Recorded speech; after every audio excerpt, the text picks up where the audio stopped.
Buen día. En esta ocasión presentaremos los peroxisomas, el cual es un orgánulo presente en las células eucariotas con núcleo celular definido que flotan en el citosol y cumplen funciones metabólicas como la oxidación y la eliminación de peróxido de hidrógeno, H2O2. Este orgánulo fue descubierto por Christian de Duve en 1965. Los peroxisomas son vesículas pequeñas que están formadas por una membrana de un diámetro de entre 0,1 a 1 micrómetro, con inclusiones cristalinas, derivadas de una enorme concentración de enzimas que llevan a cabo una variedad de reacciones metabólicas, que veremos más adelante. Estos se distribuyen por el citoplasma celular gracias a sus interacciones con los microtúbulos y los filamentos de actina. Se caracterizan por tener una gran plasticidad y su aspecto es normalmente redondeado. ¿Por qué normalmente redondeado? Bueno, debido a que su aspecto no es constante, pues los peroxisomas pueden incrementar su número y tamaño frente a estímulos fisiológicos y volver a su número normal cuando el estímulo haya desaparecido. Otras de sus características son acerca del contenido de proteínas, pues pueden contener más de 50 enzimas diferentes. Pueden cambiar su repertorio de enzimas e incorporan proteínas libres en el citosol, que se sintetizan en los ribosomas citosólicos previamente para dirigirse a los peroxisomas. La biogénesis es la formación de nuevos peroxisomas. Se produce de dos formas: la fisión binaria de peroxisomas existentes o la generación a partir del retículo endoplásmico y de las mitocondrias cuando no hay peroxisomas. La primera, que es la fisión binaria o bipartición, sucede cuando los peroxisomas de una célula crecen porque sus membranas entran en contacto con las del retículo endoplásmico, lo que permite el traspaso de lípidos de membrana hacia el peroxisoma, y por lo tanto el incremento de la superficie de membrana causando su bipartición. Y como resultado se producen dos nuevos peroxisomas, que irán madurando su contenido proteico a medida que van incorporando proteínas desde el citosol. En cambio, el segundo es la generación a partir del retículo endoplásmico y de las mitocondrias cuando no hay peroxisomas previos en la célula. Esto se da cuando las células son capaces de generar peroxisomas desde cero, es decir, cuando se eliminan todos los peroxisomas de una célula. Esta es capaz de generar peroxisomas nuevos y funcionales. En este esquema se muestra el ciclo de vida de los peroxisomas en una célula. Las vías de generación se pueden observar en el número 1. Cuando no hay peroxisomas en la célula, desde el retículo endoplásmico y desde la mitocondria se emiten vesículas que se fusionan y maduran a peroxisomas maduros. Para que maduren se necesita la integración de proteínas del citosol.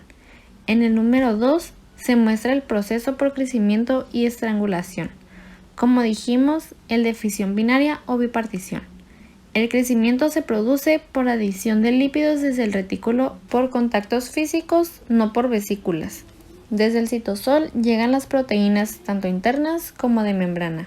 Retomando la composición de este organelo, recordemos que tiene una sola membrana que sabemos está formada por lípidos como fosfolípidos y los glucolípidos, que bien sabemos forman bicapas lipídicas que son la base de todas las membranas celulares. En ellas se encuentran numerosas proteínas. Una de ellas son las peroxinas, que son proteínas chaperonas y hay alrededor de 12 en la membrana. Estas son importantes durante el crecimiento y la división de estos orgánulos, y su función es reconocer e incorporar proteínas desde el citosol, tanto al interior del orgánulo como a su membrana. Pero, ¿cómo sucede?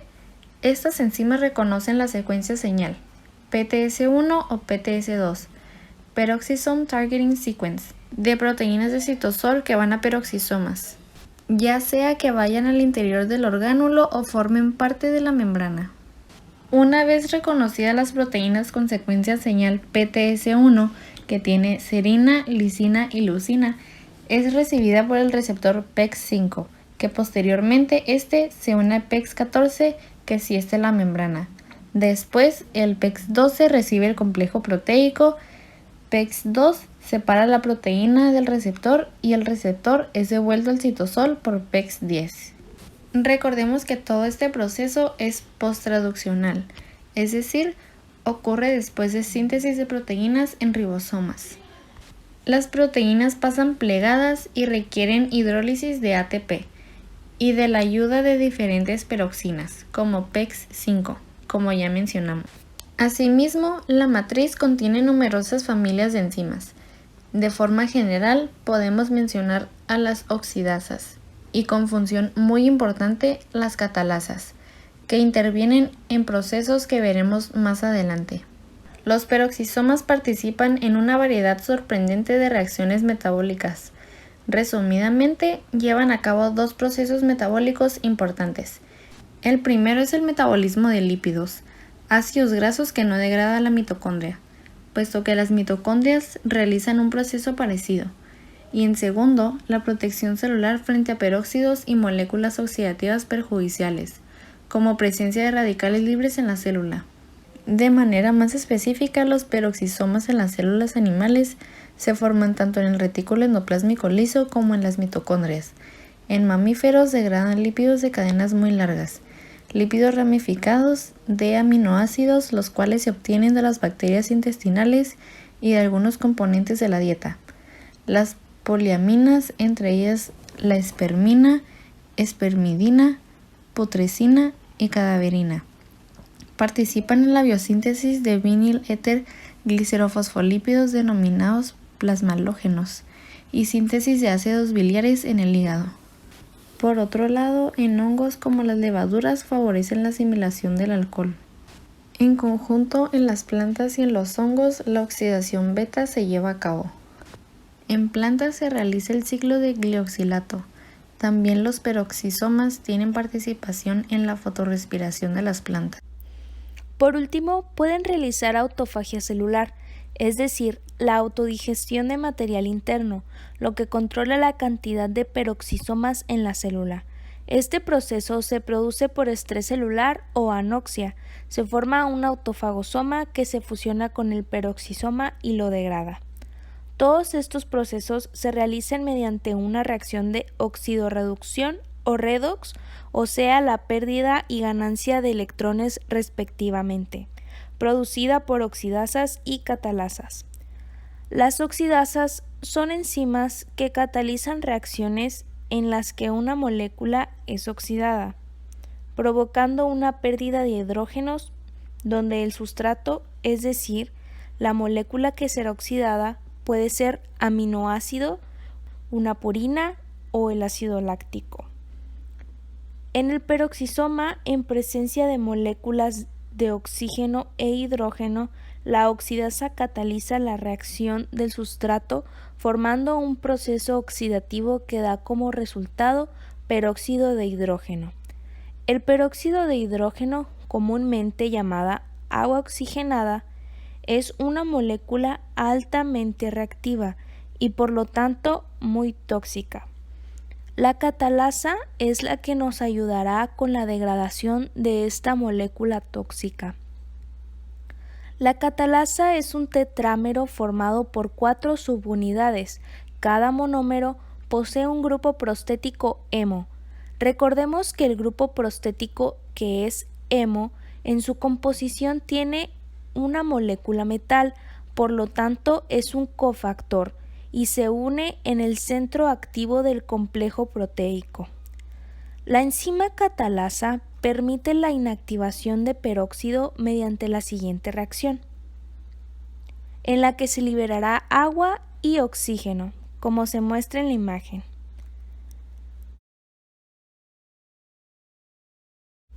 También la catalasa es capaz de oxidar numerosos sustratos utilizando el peróxido de hidrógeno, que es catalizado junto con otros sustratos más pequeños molecularmente por una enzima llamada peroxidasa.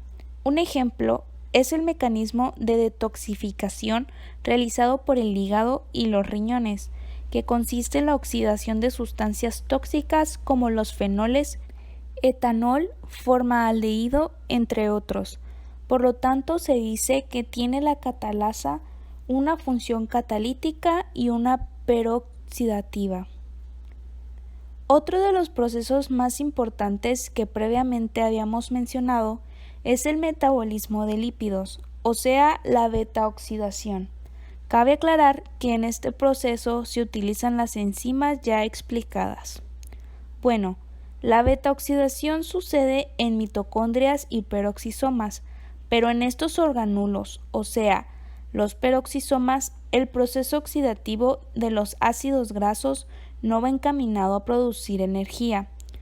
Es característico de este proceso la oxidación de ácidos grasos de cadena muy larga, que va por encima de 20 carbonos, aproximadamente. Pueden ser ácidos grasos ramificados o ácidos dicarboxílicos. Los ácidos grasos son acortados en su longitud mediante la oxidación peroxisomal. Se puede conjugar con carnitina, que es un aminoácido, para pasar del peroxisoma a la mitocondria y continuar ahí con la beta-oxidación.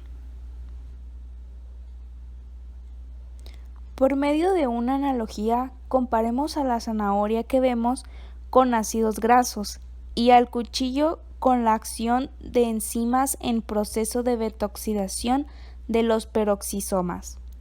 La zanahoria, que es nuestro ácido graso largo, es cortado por el cuchillo, que son el conjunto de enzimas del proceso de beta-oxidación en peroxisomas. Y el resultado son esos pedacitos de zanahoria que representan ácidos grasos cortos, que biológicamente hablando serán ácidos grasos que se transportarán a las mitocondrias para que terminen su proceso de oxidación. Por otra parte, en células vegetales, la beta-oxidación no tiene lugar en las mitocondrias, sino en peroxisomas del tejido foliar, o sea, en las hojas o en los glioxisomas, que son una clase de peroxisomas que solo existen en células vegetales. Estas poseen enzimas del ciclo de ácido glioxílico, que es una variante del ciclo de Krebs de las mitocondrias, que permite sintetizar azúcares a partir de grasas. Es indispensable en las semillas en germinación. En ambos casos, la función de la beta-oxidación es proporcionar precursores biosintéticos a partir de los lípidos, precursores los cuales ayudarán a la formación de nuevas moléculas. Este ciclo de beta-oxidación se llama el ciclo de glioxilato, que sucede en las semillas, por unos peroxisomas nombrados de distinta forma que ya definimos. Son los glioxisomas. Los glioxisomas almacenan sustancias de reserva y en la germinación transformarán los ácidos grasos en azúcares, es decir, los ácidos grasos a carbohidratos, que servirán en la germinación de la planta. En la célula hay hasta 500 peroxisomas nadando en el citosol y existe una mayor concentración de ellos en células del hígado y riñón por los procesos que estos órganos realizan. El hígado está compuesto por células llamadas hepatocitos. Los hepatocitos, que son las células del hígado, forman aproximadamente el 80% de este órgano. Tienen una vida relativamente larga, puesto que son renovados aproximadamente cada 5 meses, aunque depende de si hay procesos de regeneración o no. La principal función de los hepatocitos es metabolizar sustancias procedentes de la digestión y se realiza gracias a la función de peroxisomas en hepatocitos, que son el metabolismo lipídico y la detoxificación. El metabolismo lipídico, como bien lo conocemos, se produce gracias a la beta-oxidación y la detoxificación es básicamente la eliminación de toxinas. Esta resulta a partir de que los hepatocitos reciben directamente las sustancias nutritivas de la digestión, así como reciben sustancias potencialmente tóxicas. Por ejemplo, el etanol consumido en las bebidas alcohólicas es degradado principalmente en el hígado, más concretamente en los abundantes peroxisomas que estas células poseen.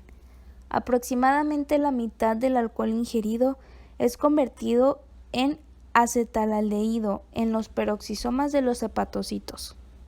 Escogimos el hepatocito como modelo celular en vista de que es increíble saber todas las funciones que desenvuelve en el hígado en sí, como lo son la extracción de nutrientes como carbohidratos, lípidos y proteínas, el almacenamiento de energía y la eliminación de sustancias tóxicas. Todas las sustancias que ingerimos en algún momento pasan por el hígado y éste los procesa. Saber que los peroxisomas de una célula de este órgano es capaz de replicar un proceso con un objetivo parecido y a mucho menor escala es sorprendente. Una de las patologías por el mal funcionamiento de los peroxisomas es el espectro del síndrome Zellweger, también llamado síndrome cerebrohepatorrenal.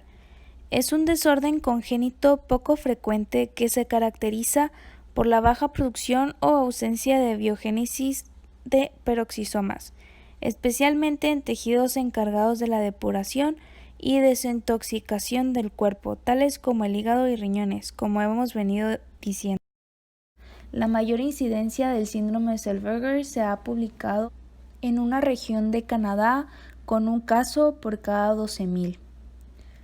Clínicamente se caracteriza por hipotonía, que es el tono anormalmente disminuido del músculo, braquicefalia, que es la cabeza con disminución anómala de su diámetro occipitofrontal, lo que provoca una apariencia corta y ancha de la misma.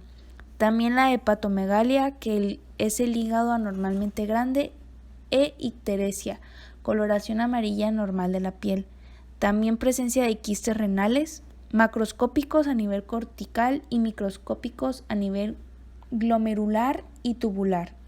Los síntomas no siempre son tan obvios como para dirigir a un rápido diagnóstico en un recién nacido, pues son comúnmente aparentes a los rasgos faciales de los recién nacidos que sufren síndrome de Down, pareciéndose a la dismorfia craneofacial que presentan.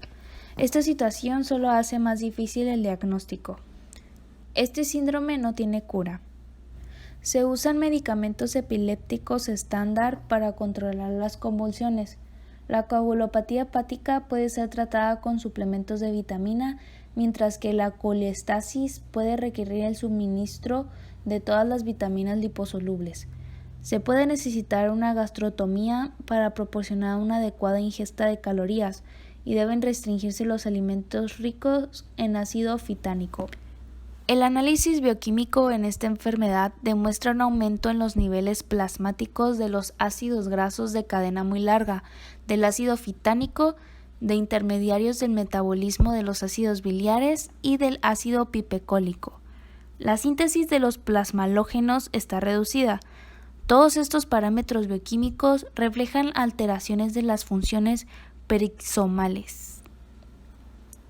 La relación que tiene esta enfermedad con los peroxisomas consiste en la ausencia de biogénesis de peroxisomas. Recordemos que la biogénesis sucede por bipartición o a partir del retículo endoplasmático y las mitocondrias, pero ambas se completan gracias a la maduración del organelo por integración de proteínas del citosol al interior del organulo. Aquí es donde está el error que produce la enfermedad, o sea, es un error en el receptor de proteínas. El síndrome de Zellweger es causado por mutaciones en uno de los 13 genes PEX que codifican las peroxinas. Como las peroxinas son las encargadas de recibir y transportar las proteínas al interior de los peroxisomas, al existir un fallo en este receptor, evitará la entrada de proteínas que posteriormente no dejarán continuar con la maduración del peroxisoma, lo que dará resultado a un peroxisoma no funcional.